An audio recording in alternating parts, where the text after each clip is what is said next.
Желіде сұмдық ақпарат тарады, барша көрсін білсін, хабардар болсын. Сәлем қымбатты көрермен, назарларыңызды сіз білген және де сіз күткен арна қайта оралды.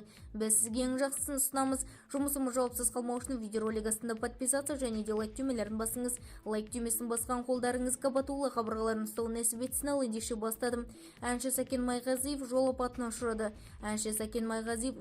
ұшырады. Бұл жайындағы өнер иесінің өзі әлеуметтік желідегі парақшасында хабарлады деп хабарлайды өзгеріс.info сайты. Кеше жол апаты болды. Сарыағашқа бара жатқан жолда жоғарғы жылдамдықпенен келе жатып, бір көлікпенен соқтығысып қалдық.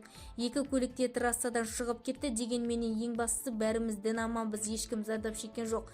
Соған шүкіршілік еттік дейді ол. Әншінің айтуынша, ол бұл ақпаратты көпшіліктің дүрліктіру үшін емес, жолда жүрген жолаушыларға сақ болу керектігін ескерту мақсатында жариялаған. Желіге тек жүргенде абай болыңыздаршы деген ойменен салған едім. Хабарласып, тілектесіп білдіріп жатқан жандарға алғыс айтамын.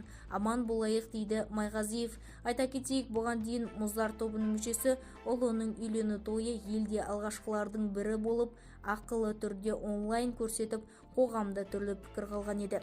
Бізді тамашалауды жалғастырыңыздар және де бір ғана лайк түймесін басып сау саламатта болыңыздар.